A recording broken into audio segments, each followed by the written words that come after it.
avant que ça empire. Il y a eu un cours en SVT là-dessus sur comment la grossesse conduit souvent à avoir un enfant.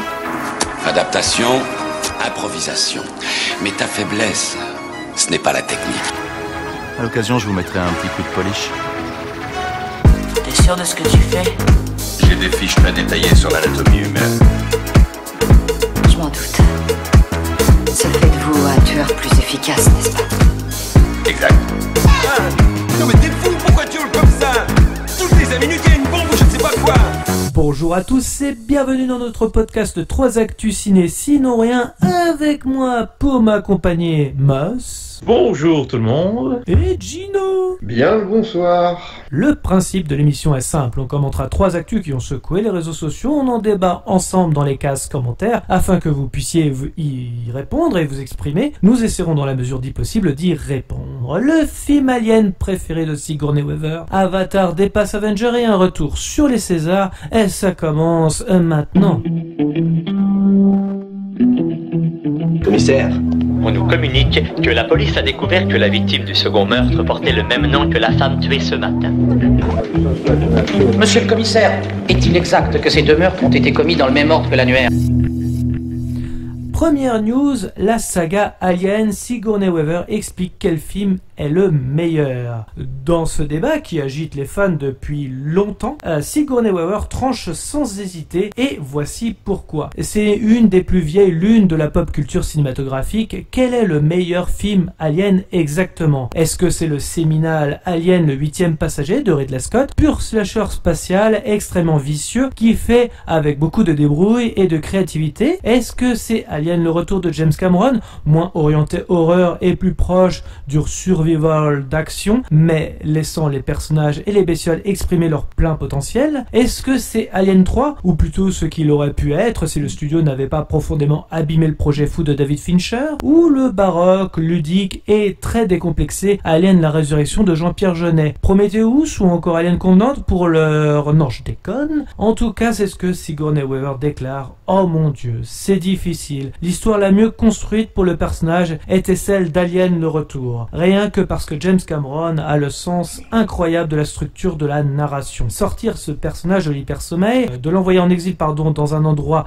non défini où sa famille est morte, toutes ces prémices pour Ripley dans Alien et ce qu'elle finit par en faire, trouver cette nouvelle famille à la fin, l'entièreté de la structure de cette histoire est pour moi de l'or. J'ai toujours senti que je pouvais sauter dedans à pieds joints. C'était un arc narratif si grand et si valorisant pour le personnage. En ce sens, le 2e film est le plus satisfaisant pour Ripley. Alors question messieurs déjà, enfin il y en a 2 déjà, quel est votre film Alien préféré et comprenez-vous ce choix de Sigourney Weaver? On commence par toi, Mus? Ouais, alors moi mon film Alien préféré, perso, c'est con mais j'ai du mal à choisir en fait parce que c'est l'éternel indécis qui sommeille en moi, certainement. Mais j'avoue qu'en fait je les aime tous d'une façon ou d'une autre. Bon, on peut dire objectivement qu'il y en a sûrement, par exemple le 1 et le 2 sont probablement les meilleurs de façon objective, mais pour autant j'arrive pas à en détacher un, moi, dans mon petit cœur de cinéphile, parce que je leur trouve tous des qualités en soi, donc je trouve la saga dans son ensemble bien, j'arriverai pas à en détacher un. Sincèrement, c'est con, mais je sais que ça dépend de l'humeur. Quelque chose, quoi. Ouais, je leur trouve tous un truc, donc même si objectivement, comme j'ai dit, le 1 et le 2 sont certainement les meilleurs sur le plan vraiment purement de l'histoire et peut-être même aussi de la technique, disons, mais voilà, j'aime les 4 et je n'arriverai pas à en détacher un là comme ça. Ok. Et toi, Gino? Oh bah écoute, moi c'est un peu pareil, je ne saurais lequel dire lequel serait mon préféré, tout simplement parce que j'en ai vu aucun, tout simplement. J'ai honte. Mais oui, non, mais c'est vrai que c'est pas mon style de film de base. Donc tu peux déconnecter, parce que là c'est bon, là c'est trop. Ouais, c'est clair, je peux. C'est ça. Non, mais c'est vrai que c'est jamais une saga qui m'a vraiment attiré plus que ça, si tu veux. Je sais qu'elle est très, très populaire auprès de notre génération de trentenaires, voire de quadragénaires. J'enfonce des portes ouvertes, on va dire ça comme ça. ouais, non, moi, le souvenir que j'ai d'Alien, moi, c'est la reine Alien que je vous ai montré plus d'une fois dans le musée du cinéma de Lyon, qui est très impressionnante. Alors, je crois que c'est celle du 2 qui est exposée de mémoire. Il n'y a pas de reine Alien dans le premier. Voilà, donc c'est vraiment impressionnant, mais du coup, il faudrait que je me lance là-dedans, mais franchement, le style de film qui me caractérise et qui me plaît le plus. Alors après, je peux très bien adorer comme détester. Je ne sais, voilà, donc je suis mal placé pour véritablement en parler, mais déjà je pense que le premier est celui qui a le plus d'avis critiques favorables de ce que j'en entends, donc le point de vue de Sigourney Weaver dans l'immédiat. Mais voilà, Ridley Scott, moi c'est pas un réalisateur que je n'aime pas. J'apprécie beaucoup son travail sur pas mal de films, donc voilà, je pense que je pourrais me laisser séduire par le premier notamment. Alors moi j'ai beaucoup hésité entre le premier et le deuxième aussi, hein, un peu comme Meuse d'ailleurs. Surtout que j'ai revu le premier quand les salles étaient ouvertes l'année dernière. Et ben voilà. Je l'avais revu au cinéma et c'est toujours impressionnant, hein. Surtout que dans le premier film en fait on voit très peu la bête, hein. C'est comme dans Les Dents de la Mer par exemple, c'est tout suggéré, c'est voilà, toujours l'allégorie du viol bien évidemment, mais ça reste toujours impressionnant tant que film d'horreur, mais pour ma part j'ai beaucoup plus d'affection pour le deuxième. Je suis un petit peu comme Sigourney Weaver en fait. Je préfère le deuxième dans le sens où ça va traiter finalement de la maternité. Et désolé Gino, je vais te spoiler un petit peu pour le deuxième. Oui, non, mais après attention, quand je dis que je les ai pas vus, je connais quand même l'histoire et puis ce genre de choses, donc tu vas pas non plus me spoiler à mort, quoi. T'inquiète pas. C'est surtout la version longue que je vais spoiler parce que malheureusement James Cameron a un peu été il est boucher charcutier. Boucher charcutier, ouais, voilà, pour faire son film. C'est-à-dire qu'au montage, il a vraiment charcuté son film. C'est assez compliqué. Mais donc, c'est la version longue que j'aime beaucoup, notamment quand Sigourney Weaver, donc le personnage de Ripley, découvre que sa fille est morte pendant qu'elle était en hyper sommeil et qui a vécu toute seule pendant très très longtemps. Enfin, qui a toujours vécu toute seule parce que justement, elle voulait pas répéter ce que Ripley avait fait, c'est-à-dire l'abandon. Et le fait que Alien 2 justement traite là-dessus, c'était super important. Et surtout quand Ripley découvre justement je vais y arriver, j'ai oublié son prénom, la petite fille Newt. C'est ça? Ouais, c'est ça. Ouais. Newt, voilà. Voilà, c'est ça, Newt. Et en gros, elle va devenir une mère de substitution et entre guillemets, c'est comme si elle corrigeait un petit peu ses erreurs avec sa propre fille. Et donc, je crois que c'était super intéressant. Et l'apparition forcément de la reine alien qui fait justement une opposition totale entre justement Ripley et cette mère qui essaye de faire une colonie aussi de son côté. Donc voilà, c'était super intéressant. Je trouve que les thématiques abordées sont meilleures, même si le premier évoque d'autres sujets, notamment comme on a dit le viol, puisque déjà voilà rien que la bête alien a une forme phallique et c'est pas pour rien.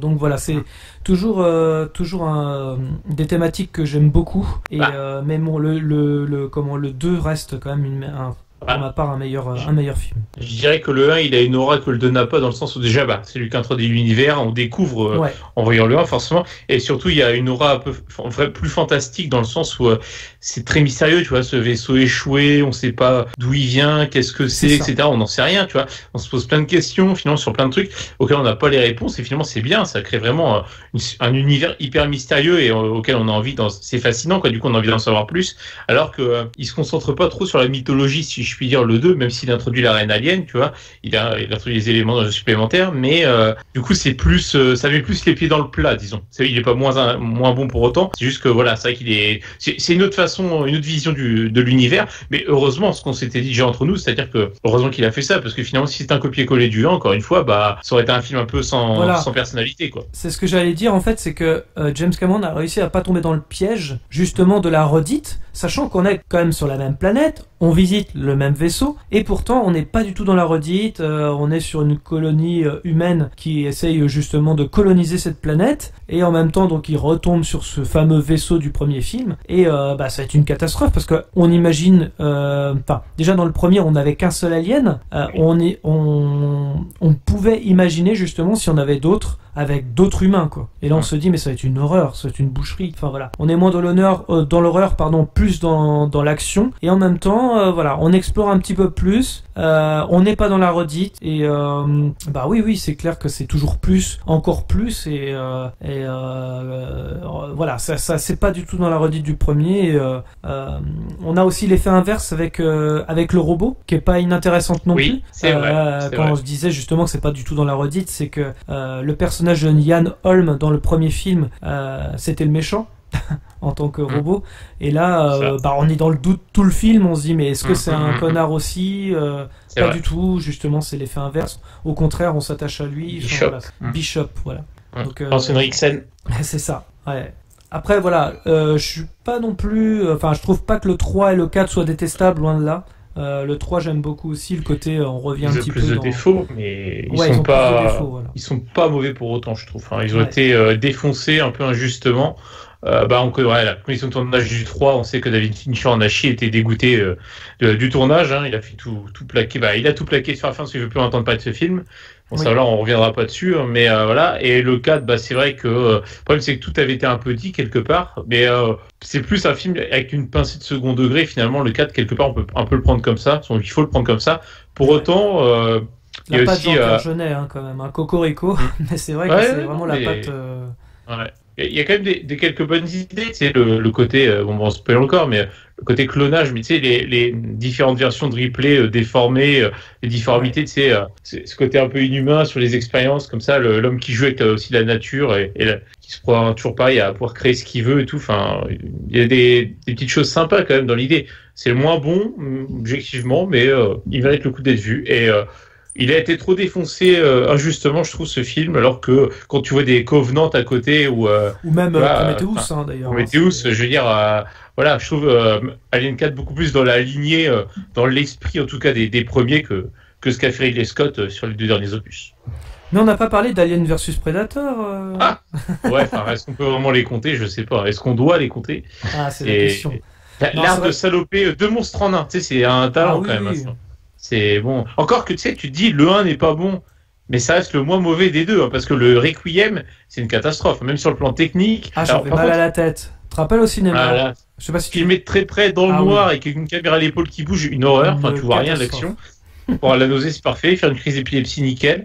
Et aux côtés de ça, le seul truc où ce qu'ils ont fait dans Requiem, c'est aller dans le trash. Ils sont allés à fond dedans, les 2 pieds joints, pareil. Là-dessus, on peut dire original, même si, au final, ça fait pas un bon film. Non, franchement, les Alien vs Predator, vaut mieux les oublier, malheureusement. Donc voilà, en tout cas, Gino, on te conseille les 4 premiers, si jamais t'as l'occasion. Et puis, déjà, dès le premier, je pense qu'en plus, c'est pas quelque chose... si justement on les a pas vus, que tu les découvres, tu pourrais être surpris, je pense. Vraiment. Ah mais certainement. Après, il y a beaucoup de films que je n'avais pas vus, qui mériteraient d'être vus. Ça, j'en doute absolument pas.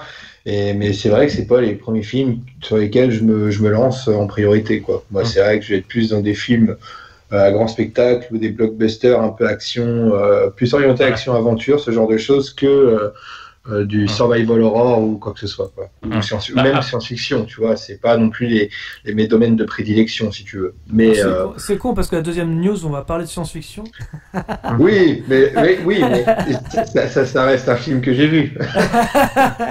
Et comment dire, si t'as aimé La soupe aux choux, t'aimeras Alien. C'était le seul film avec des aliens que j'ai vu, quoi. Des soupes aux choux et Mars Attacks. Et puis, attends, si t'aimes l'acteur Dominique Pinon, il est dans le 4 quand même. Hein. C'est pas Nick Lage. C'est vrai. Dominique Pinon. C'est quoi le fameux grand acteur de Dick Henneck. Oui, voilà. Oui. Dis-toi qu'il joue dans Alien, quoi. C'est comme ça. Comme quoi tu passes d'Alien à Dick Henneck, il y a... Faut se mouiller la nuque. Non, c'est 2 univers. On ne critique pas Dick Henneck. Ouais, non, c'est toujours marrant de voir ça, justement. Mais pour moi, c'est le 2. Après, effectivement, j'ai une tendresse aussi pour le premier, mais encore une fois, les 4 sont très bien. Alors, faut toujours faire son propre avis, puis après, question de sensibilité, comme En souvent. tout cas, faut pas hésiter dans les commentaires à nous dire aussi quel est votre alien préféré. On sera ravis justement de le savoir. On peut passer à la deuxième news. Oui, et puis ils peuvent m'insulter pour me dire que je n'ai pas regardé Alien et que Tu n'es je pas un suis cinéphile. une honte. Voilà. Non, rectification. Ils doivent t'insulter. Pardon. Oui, bien sûr, mais j'ai donné mon consentement, donc. En tous les cas, on va passer à la deuxième news, puisque ça y est, Avatar redevient le plus gros succès de tous les temps devant Avengers Endgame. Avengers Endgame se fait déjà détrôner de la première place du box-office mondial grâce à une ressortie d'Avatar. En 2009, Avatar de James Cameron explose tous les compteurs lors de sa sortie en salle avec 2,79 milliards de dollars au box-office mondial pour un budget hors marketing de 237 millions à peine.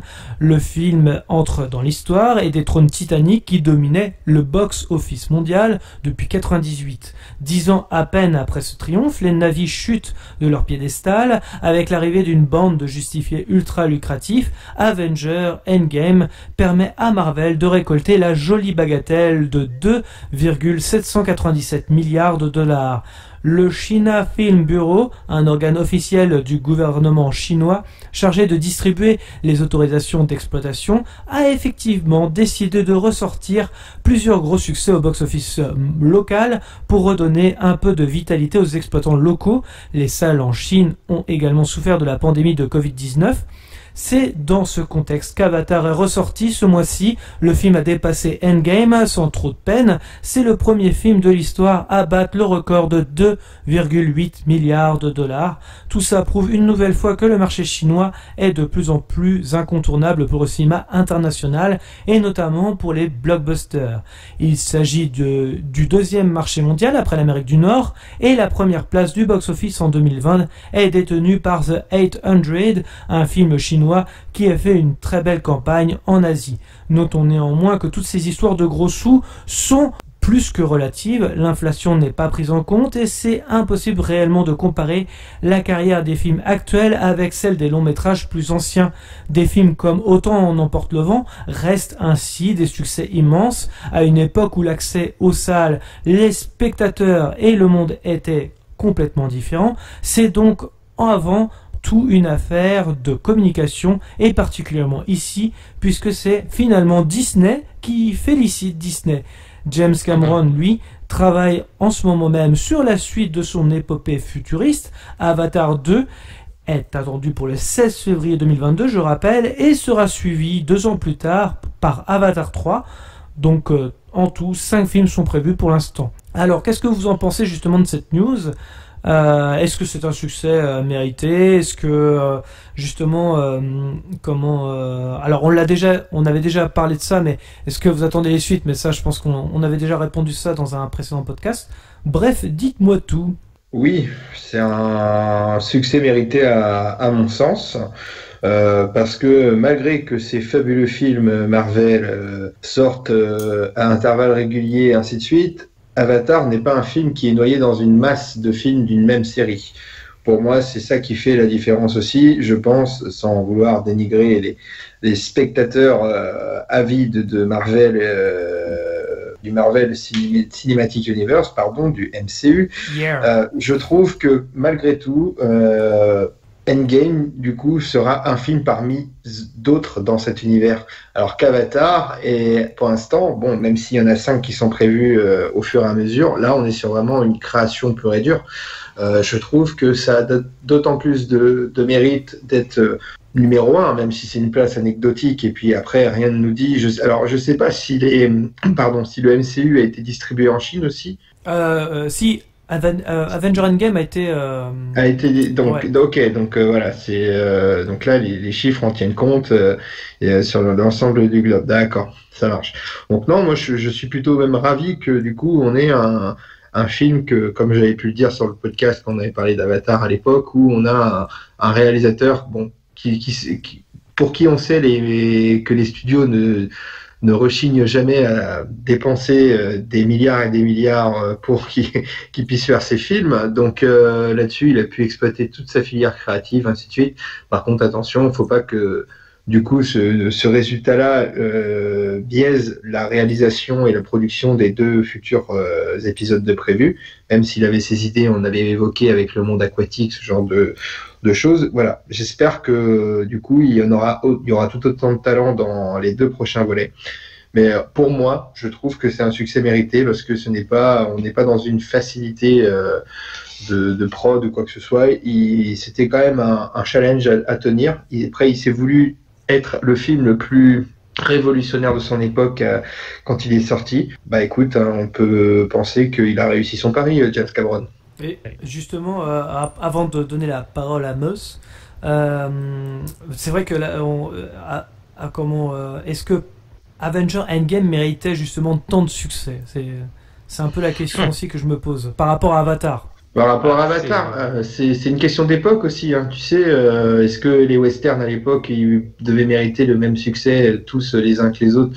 Pour moi, voilà, c'est à ça que je les compare. Moi, c'est les westerns d'aujourd'hui, les Avengers, quoi. Enfin le MCU, pardon. C'est un peu ça, quoi. On en a une foultitude, et donc là, on a fait toutes les histoires personnelles des personnages. Voilà. Après, on a fait un espèce de battle royale en mettant les Avengers. Allez, on sort toute la tiraille qu'on a, on met tout dans le même film, même s'il avait déjà fait auparavant avec Avengers, puis l'ère d'Ultron aussi. Voilà, mais je trouve que avoir autant de films pour raconter une histoire, enfin, ou faire semblant de vouloir raconter une histoire qui s'entremêle là-dessus, ouais, je suis pas emballé, quoi. Voilà, mais Avatar, je trouve que voilà, je reste dans cette idée que c'est une création qui lui était chère, et d'avoir ce petit message écolo dans le film qui passe d'une manière assez subtile malgré qu'il y ait des explosions de partout. Mais je trouve ça. Ouais, je trouve que le message est un peu plus important, quoi. Le fait de mettre l'homme en rapport avec la nature, je trouve ça intéressant. Donc c'est pas mon film préféré, on est loin de là, mais je trouve que dans ce cas-là, son panache et son inventivité ont été récompensés. Voilà. Et toi, Meus? Ouais, je suis un peu pareil. Hein. Je préfère voir Avatar, même si c'est symbolique. Hein. Comme tu l'as dit, c'est Disney qui félicite Disney. C'est un peu ça. Ça m'a fait penser au mème où on voit Barack Obama mettre une médaille à Barack Obama. Je sais pas si vous visualisez le mème, mais c'est vraiment ça, quoi. Mais c'est vrai. Enfin, donc c'est plus symbolique qu'autre chose. Mais effectivement, je préfère qu'on récompense un film comme Avatar qui on aime ou on n'aime pas. Après l'univers, ça on a le droit de pas aimer, mais comment dire, il invente beaucoup plus de choses, il propose plus de choses nouvelles, quoi, quelque part qu'on n'a jamais vu avant. Alors que c'est vrai que, enfin, finalement, Endgame, c'est juste le point d'orgue d'une saga, bon, qu'on peut aimer ou ne pas aimer, pareil, mais c'est beaucoup plus convenu à tout niveau, enfin, puis surtout la qualité du film intrinsèque, voilà. Autant aucun des 2 films n'est parfait, mais je pense qu'Avatar à choisir, voilà, et c'est quand même plus couillu et c'est. C'est vrai qu'on n'invente pas le voyage Enfin, le voyage dans le temps en une nuit, ça c'est sûr. Oui, c'est ça.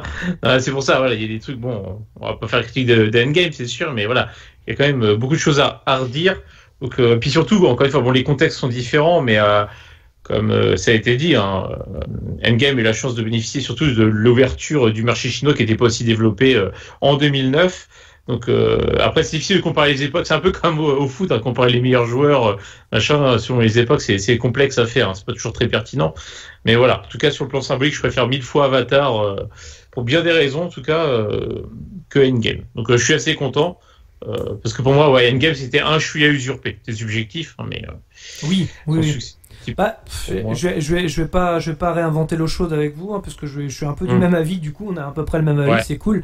Mais c'est vrai que oui, je préfère que Avatar ait un meilleur succès de par effectivement, vous l'avez déjà dit, du message de fond.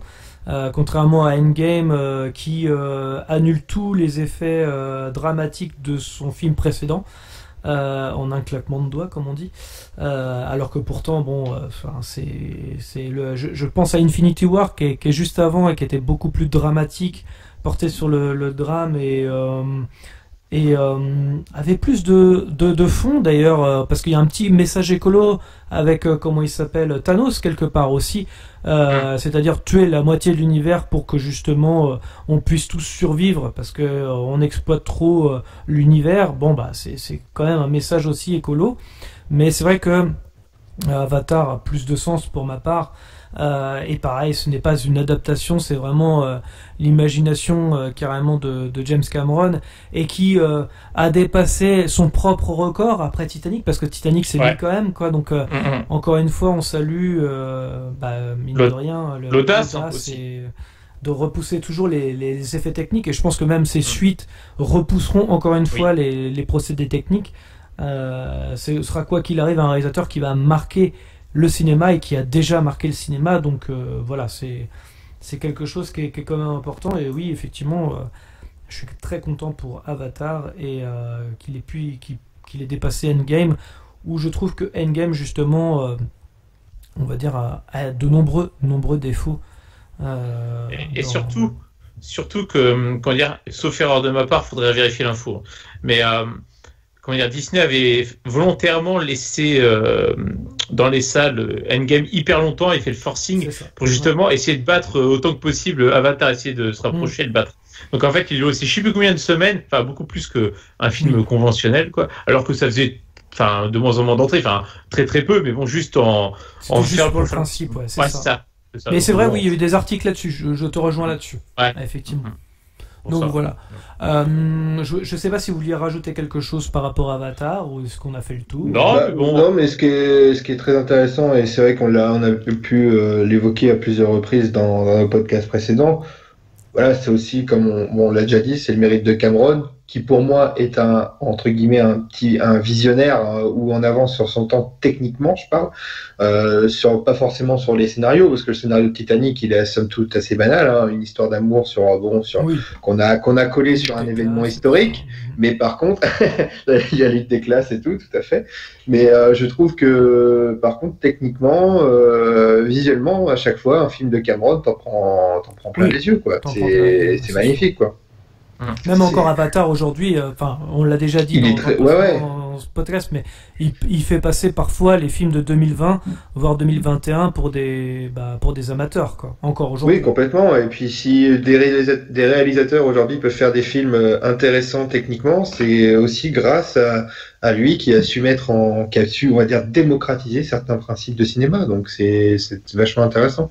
Voilà, donc c'est pour ça que même si Avatar n'est pas mon film préféré, comme je le dis, ça a le mérite de mettre en avant, du moins, cette petite anecdote que tu as citée. Ça met en avant un réalisateur, comme vous l'avez dit, audacieux et visionnaire, à mon sens. Voilà, c'est tout. Non, oui. Monsieur, vous voulez rajouter ou Non, complètement d'accord. Pour moi, c'est un des meilleurs réalisateurs de son temps, voire de l'histoire. Pareil, parce que par tout ce qu'il a apporté, que ce soit sur le plan technique ou même des histoires, je veux dire, des univers originaux. Terminator, évidemment, on l'a déjà cité dans une autre émission, mais c'est vrai qu'il a vraiment apporté beaucoup et proposer des expériences à chaque fois où qui sont marquantes, quoi qu'on dise. Donc même Abyss, quand on y repense, Abyss par exemple, on n'en parle pas beaucoup, mais Abyss a marqué aussi son tout à fait. Il a peu le succès qu'il méritait au moment de sa sortie, mais bon, c'est avec le temps qu'il a aussi pris, finalement, qu'on a vu la qualité aussi, qu'il a pu remonter. Mais visuellement, il était magnifique. Oui, tout à fait.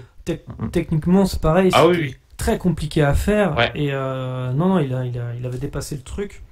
On a les premiers effets numériques d'ailleurs qui donneront après toute l'audace de Terminator 2 et la subtilité et la beauté de Jurassic Park, ce qui n'est pas non plus encore une fois anodin, et encore une fois ils ont fait avancer les techniques de cinéma. Il y a lui et George Lucas, tous les deux, c'est avec ILM et Jean-Marie Poiret.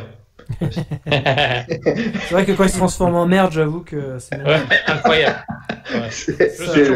Encore aujourd'hui, c'est magnifique. Rien ne vaut les Visiteurs 3. André le Pâté. Grand film. Et là, on va passer à la France, puisque notre troisième news concerne les Césars.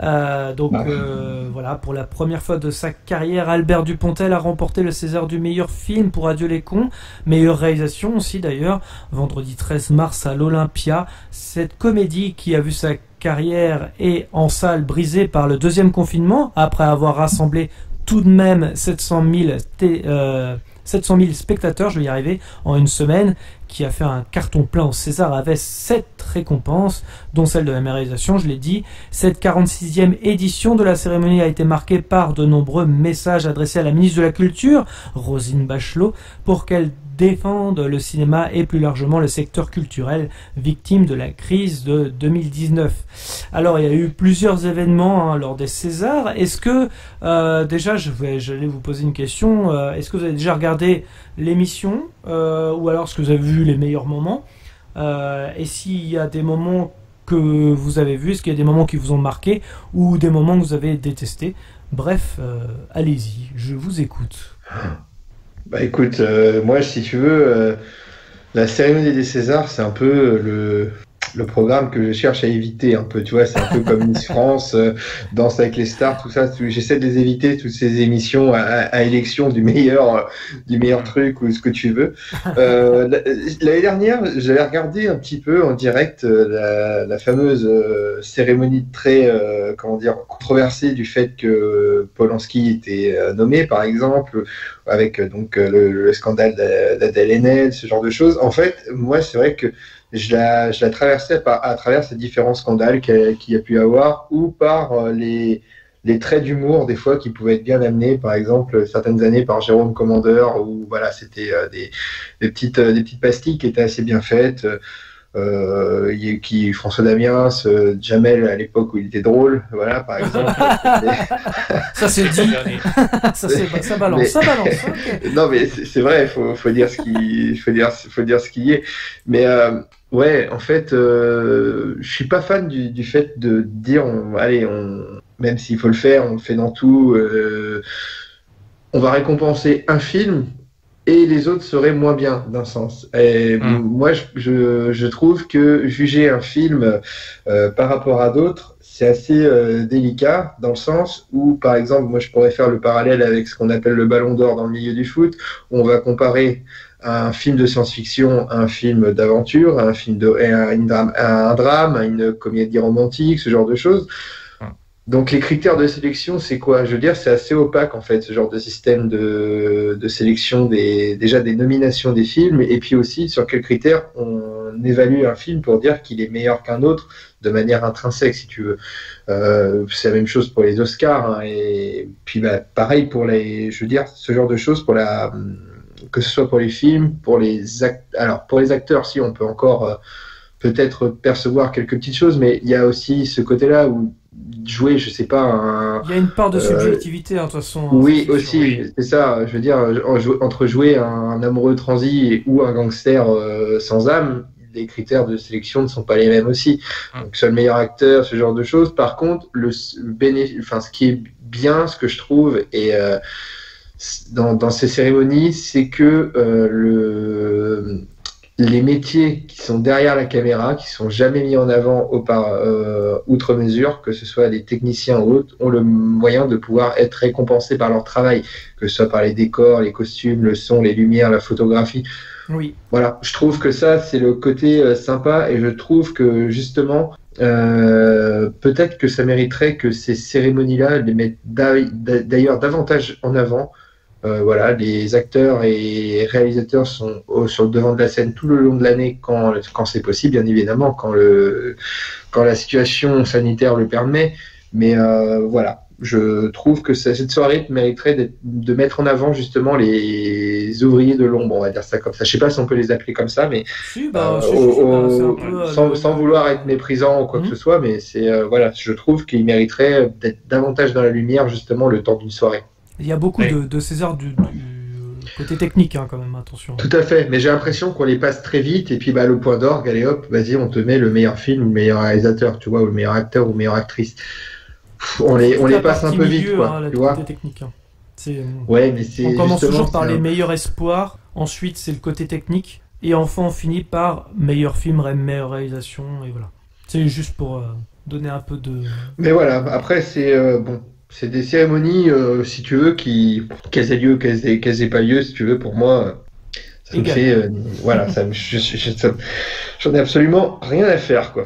Marina Foïs en maîtresse de cérémonie, non, ça te... Si, j'ai vu par contre, j'ai regardé un peu, il y a une compile, on va dire, des meilleurs moments ou quoi que ce soit. Marina Foïs, c'est une talentueuse actrice. Moi, je trouve elle pourrait être humoriste sans souci. Voilà, mais oui, avec les Robin des Bois, bien évidemment, mais même en solo, elle serait très bien, si tu veux. Le trailer qu'elle a tourné pour Canal+, moi, j'ai trouvé assez marrante. Voilà, la première fois que tu vois le truc, tu t'y attends pas. Et voilà, c'est du Marina Foïs dans le texte. Et par contre, de ce que j'ai pu voir, c'est la salle qui était, ça c'est une salle de cérémonie des Césars, c'est un peu coincé, un peu cucul à praline, donc voilà, des fois je trouvais que Marina Foïs avait des interventions assez marrantes, pertinentes, et bon, c'est une grande salle vide, en plus avec le Covid, tout le monde est un peu plus espacé, c'est un peu plus... c'est un peu... Voilà, je trouve que ça en est bien tiré dans ce contexte assez flou, voilà. Et toi, Meus? Non, moi c'est pareil que Gino, je le rejoins. Ça m'intéresse. Alors, ça m'a jamais trop intéressé. Et puis plus ça va, moi ça m'intéresse. Déjà niveau cinéma, encore une fois, toutes les cérémonies, que ce soit américaines ou françaises, on est vachement limité, parce qu'avec forcément le contexte depuis un an, niveau sortie, tout ça conventionnel, disons, c'est un peu plus complexe, on va pas se mentir. Puis au-delà de ça. Non, c'est assez pompeux comme cérémonie, souvent ça se prend assez au sérieux. Puis le truc qui m'agace de plus en plus, c'est que c'est à l'américaine, justement, ça devient de plus en plus politisé. Alors quand tu as un film encore qui traite d'un sujet de société, etc., qui du coup veut rebondir sur le thème du film, etc., je comprends, c'est normal. Mais là, c'est des fois s'immiscer, alors ça a toujours été dans plein de cérémonies depuis très longtemps. Oui, il y a toujours une partie politique. Il y a toujours. Mais des intermittents. Oui. Et puis là, c'est légitime. Là, tu sais, qu'on parle des intermittents, vu le contexte, eux qui sont dans la galère, c'est bien d'ailleurs qu'on parle des invisibles, justement. Ça, je trouve ça très bien dans l'absolu. C'est juste que voilà, ça prend toujours plus le pas. On a l'impression que c'est aussi pour. Les gens font ça pour se faire un peu mousser, tu vois. C'est un peu, vous avez vu comment je défends la veuve et l'orphelin. Et j'y crois pas toujours. Je trouve qu'il y a toujours un petit relent d'hypocrisie, moi, qui me saoule un peu. Et. Si je regarde ça, moi, c'est avant tout pour parler de l'art en lui-même, entre guillemets, si je regarde ça. Et non, enfin, de toute façon, je dirais, le ton, tout ça ne m'intéresse pas beaucoup. J'avoue que c'est rarement fun, finalement. Enfin, en tout cas, pas assez. Là, ça l'était moins cette année, je dois avouer. Pour avoir regardé la cérémonie entièrement, c'était un peu moins fun. Après, le contexte faisait que... Bien sûr. Totalement. Du coup, je vais vous surprendre, mais moi, j'ai beaucoup aimé... J'ai beaucoup aimé la cérémonie parce que déjà d'une part l'année dernière c'était en termes de cinéma français, on a eu une sélection au César, je trouve qui était largement meilleure que celle qu'on va avoir aux Oscars, parce que je peux en parler maintenant parce que ça y est, les nominations sont tombées pour les Oscars. Ça va être pitoyable cette année aux Oscars. D'ailleurs, je pense même pas regarder tellement ça va être chiant. J'en ai aperçu à peu près aussi, comme toi. Et ça va être chiant. Il y a aucun des... D'ailleurs, la plupart des films ne sont même pas disponibles encore, donc ça peut jouer aussi, vous allez me dire. Mais la sélection, franchement, donne pas du tout envie. Alors que pour le coup, Cocorico, j'étais un peu plus emballé par la sélection française de cette année. Déjà, on avait des très bons films en 2020 en France. C'est assez étonnant, mais pourtant, il faut quand même le souligner. Donc, moi, j'avais des chouchous avant que la cérémonie commence. Donc, c'était Antoinette et les Cévennes, Mignonne, que j'ai fait une vidéo d'ailleurs dessus, Adieu les cons, et le documentaire Adolescente. Donc voilà, ça c'était mes chouchous de la soirée. Et j'étais content parce qu'ils ont tous gagné quelque chose. Donc ça c'était assez fort. Déjà, il y a Fatia Youssouf qui a gagné le meilleur espoir féminin. Donc déjà, ça c'était une première pour moi victoire. Parce que le film Mignonne s'en est pris plein la gueule aux États-Unis quand il est sorti sur Netflix à cause de l'hypersexualisation des petites filles, sachant que c'était le thème principal du film, donc forcément que c'est fait pour choquer, sachant que c'était un premier film de Maimouna Doucouré. J'ai du mal à dire son nom, mais pour un premier film, en termes de mise en scène, ça valait vraiment le coup. Ensuite, donc le documentaire Adolescente, que je vous invite à regarder, qui est vraiment très très bien foutu. donc qui a gagné forcément le meilleur documentaire. Je vais revenir sur Adieu les cons après, mais aussi une actrice que j'aime beaucoup qui s'appelle Laure Calamy, qui a gagné le César César de la meilleure actrice pour Antoinette et les Cévennes. Je vais y arriver. Donc j'étais vraiment content, en tout cas du palmarès qui a eu lieu, et bien évidemment pour Adieu les cons qui faisait partie de mes tops de l'année dernière de Albert Dupontel. Et là vraiment j'étais vraiment content aussi, c'est pour Nicolas Marié qui a gagné le César du meilleur second rôle, et je peux vous assurer que ça faisait longtemps que j'avais pas rigolé au cinéma, et c'est bien grâce à lui dans Adieu les cons où il joue un aveugle. C'est complètement débile, mais c'est du Albert Dupontel, vous allez me dire, mais en gros c'est un ancien employé d'EDF et qui devient aveugle à cause d'un problème électrique et qui va être mis aux archives. Un aveugle dans les archives, enfin je veux dire, je trouve ça génial. Enfin bref, ça fait marrer que moi, mais j'avoue que c'est du génie. Dommage pour Virginie Efira qui n'a pas gagné, même si elle est formidable dans Adieu les cons. C'est vrai que Antoinette et les Cévennes, bon bah voilà. Également aussi la photographie, meilleure réalisation, meilleur film, bref, le triplé gagnant pour Albert Dupontel. Bref, je suis vraiment content pour lui, parce que ça reste encore une fois un des meilleurs réalisateurs français. Alors, si on parle encore des Césars, j'ai beaucoup aimé aussi les différents hommages qu'il y a eu. Et c'est là que je me suis dit, on a perdu de grands noms dans le cinéma français notamment, puisque en 2020, voilà, il y a eu pas mal de morts. On pense à Jean-Pierre Bacry, Patrick Poivet. Bref, ça faisait plaisir d'avoir des hommages comme ça aussi. En termes effectivement de divertissement, je dirais pas que c'était divertissant ces Césars, mais il y a eu un beau message, je trouve, de Marina Foïs. Encore une fois, c'était pas évident de présenter les Césars, je pense, mais le discours d'introduction de Marina Foïs était pertinent et à la fois émouvant. On sent qu'il y avait de l'émotion. Je pense pas que c'était hypocrite de sa part, en tout cas de ce qu'elle disait. On sent que quand même ils ont une grande envie quand même de participer à cette culture française. Après, ce que j'ai moins aimé, et là je rejoins un petit peu Meuse, c'est le côté un peu politique. Je me souviens plus de la fameuse actrice là qui est venue à poil. Ça c'était un peu gênant. Il y a toujours le moment gênant au César, vous savez, de toute façon, quoi qu'il arrive. C'était ce moment-là. Bon. Après, je comprends le discours politique. Voilà, rends-nous l'art, Jean, le jeu de mots, tout ça, oui, pourquoi pas. Mais bon, c'était peut-être en trop. C'est pas ça qui va redonner envie aux gens d'aller au cinéma. Je paraphrase un peu Gérard Jugnot. Je trouve que quand il a pris la parole sur RTL aujourd'hui, c'était aussi pertinent que moi j'ai apprécié de regarder les Césars. C'est-à-dire que il disait que justement, c'est pas ça qui va donner envie aux gens de retourner au cinéma. Ça manquait de fun, ça manquait de subtilité, et je suis assez d'accord aussi avec lui.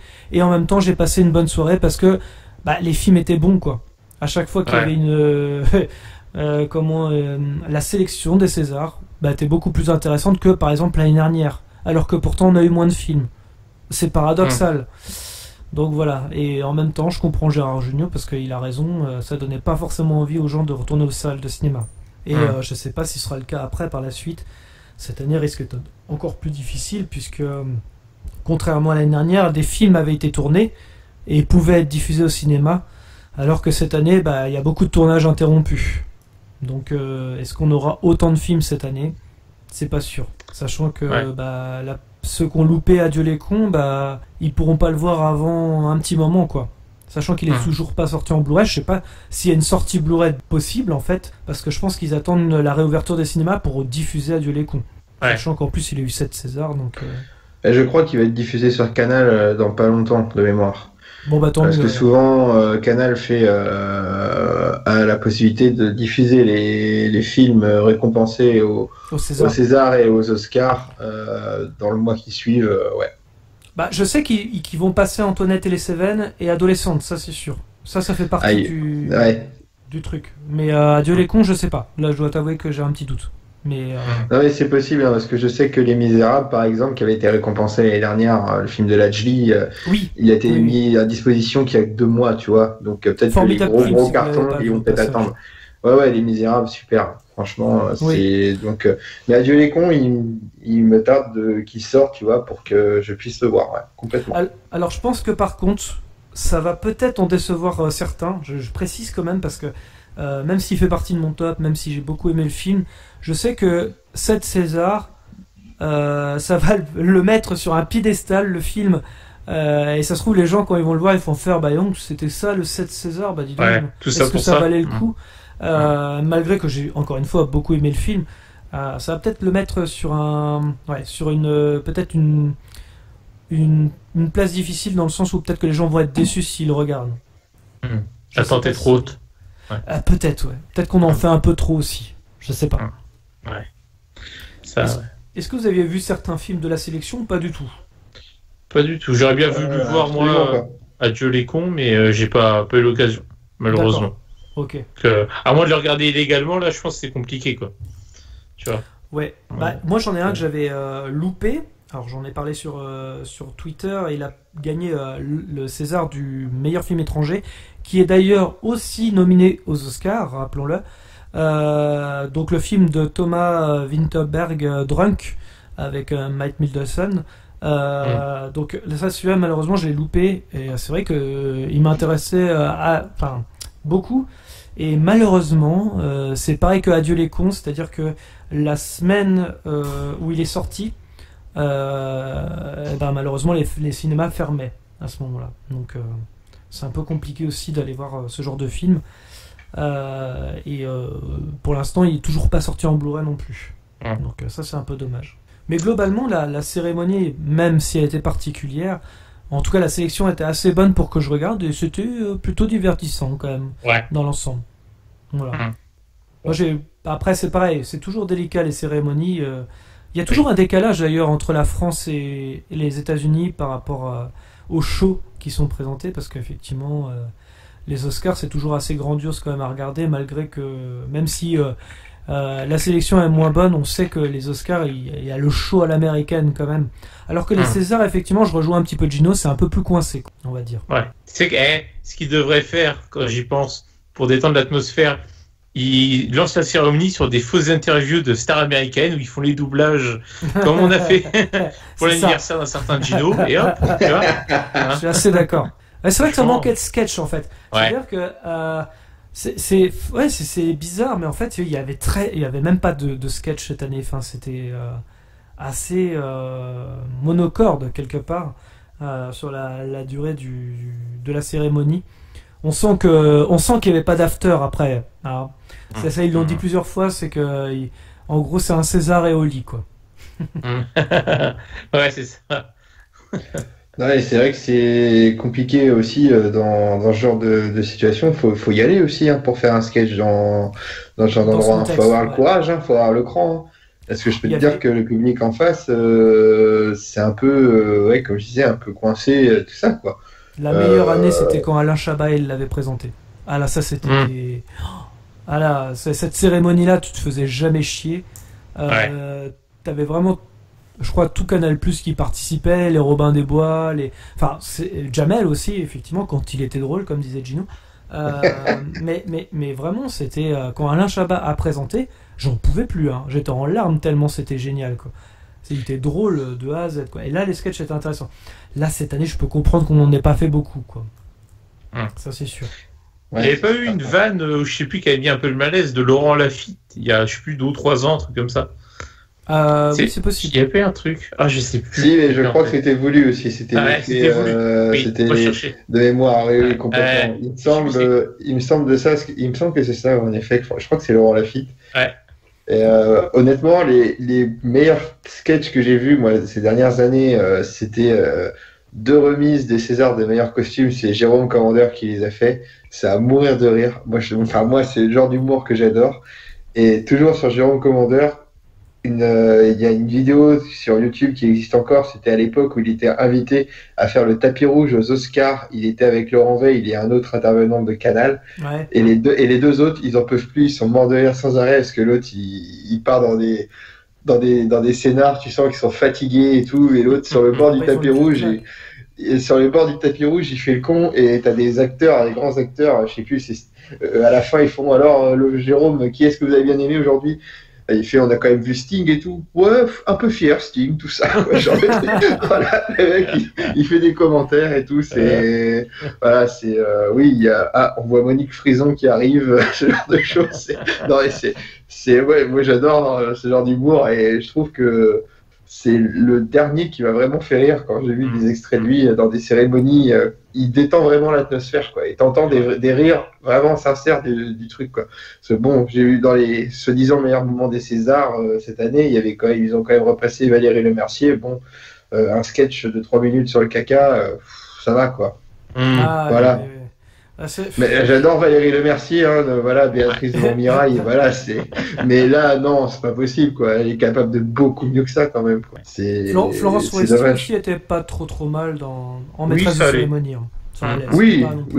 Mais non, mais là, j'avoue que cette année, je pense qu'il y en a beaucoup qui ont dû refuser, en fait, de le faire. Certainement. Mais oui, c'est assez marrant Enfin, Marina Foïs, voilà, je sais que c'était balèze, donc... je trouve qu'elle a été à la hauteur, quoi. Ouais, honnêtement. Moi aussi, je pense. Après, ouais, je comprends qu'on n'aime pas ce genre de cérémonie, tout ça, mais moi, c'est en fait une tradition, quelque part. J'aime beaucoup...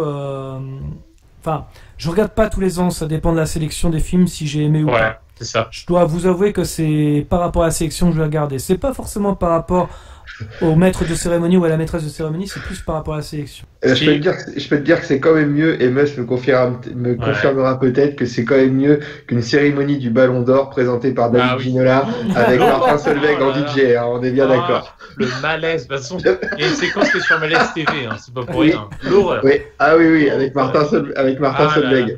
Ah là là, la catastrophe. Donc, si jamais tu n'as pas vu, Gauthier, cette séquence, tu tapes Martin Solveig, cérémonie Ballon d'Or, et là tu... Bref, ça mériterait sa place sur Malaise TV tous les jours. Une horreur, franchement, t'as envie d'arrêter, quoi. Dès que tu commences la vidéo, c'est atroce. Enfin bref. Ah oui. Oui, non, mais la cérémonie était scandaleuse. Donc là, tu vois, même les Césars, là, ils font quand même mieux, quoi. Tu vois, malgré qu'ils ont voulu faire du clinquant et tout sur le Ballon d'Or. Non, là, c'était raté, quoi. Donc, tu vois, il y a quand même du bon à en tirer des Césars, tu vois. Vous avez pas vu le moment des bronzés, non? Enfin, du splendide, j'ai lu qu'ils avaient reçu un César anniversaire, que c'est la première fois qu'il était attribué pour leurs 40 ans de carrière. Ah ouais. Écoute, j'ai pas vu ce qu'ils ont fait ou s'ils ont fait un sketch ou quoi que ce soit, mais je trouve que... Non, ils ont pas fait de sketch, ils ont fait un discours, okay. Vraiment, c'était sobre. Mais je trouve que c'est pas volé qu'ils aient entre guillemets comme un César d'honneur, on va dire ça comme ça, pour l'ensemble de leur carrière. Voilà, ils ont duré et puis ils font toujours des films à droite à gauche aussi, donc ils sont toujours, c'est toujours des ils sont toujours bankable quand même, quoi, ces gens-là. Oui, voilà. Complètement.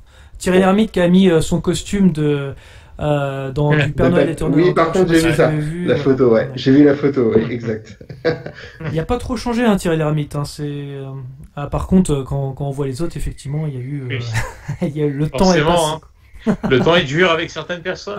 Ça faisait bizarre. Mais c'est marrant parce qu'on a eu des extraits quand même de tout ce qu'ils ont fait avant et tout. C'était un bel hommage, honnêtement.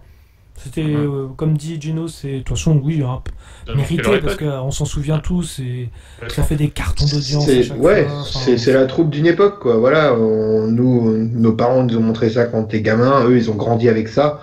Voilà, c'est quelque chose qui s'est transmis. C'est peut-être la dernière génération où ça s'est transmis et où ça se transmet peut-être encore à celle-ci, mais je pense que malheureusement, ça ne passera peut-être pas autant à la postérité que Louis de Funès a pu le faire, par exemple, tu vois, pour la comédie française. Je ne sais pas, j'ai un doute là-dessus. Ah, quand même, depuis le temps. Enfin, je veux dire, à chaque fois. Hormis les bronzés font du ski, tu vois, les visiteurs, mais je vois pas d'autres films que ceux-là, que ces trois-là, qui vont passer à la postérité. Ouais. Peut-être si Bienvenue chez les Ch'tis encore. Enfin, je crois que ça c'est. Ouais, mais il y a personne du splendide là-dedans, tu vois. Non, ça c'est sûr. Mais bon, plus tard que Cadmerade restera aussi dans les mémoires de ce côté-là, en termes de comédie. Mais bon, c'est vrai que oui, le Splendide, c'était quand même un autre level, quoi, on va dire. Oui, complètement. Est-ce que vous vouliez rajouter quelque chose? Non, pour ma part. Par rapport à ça. Ok, bah, je That's pense qu'on a all, fait le tour. folks. En tout cas, merci. T'as dit quoi, Mas? That's all, folks.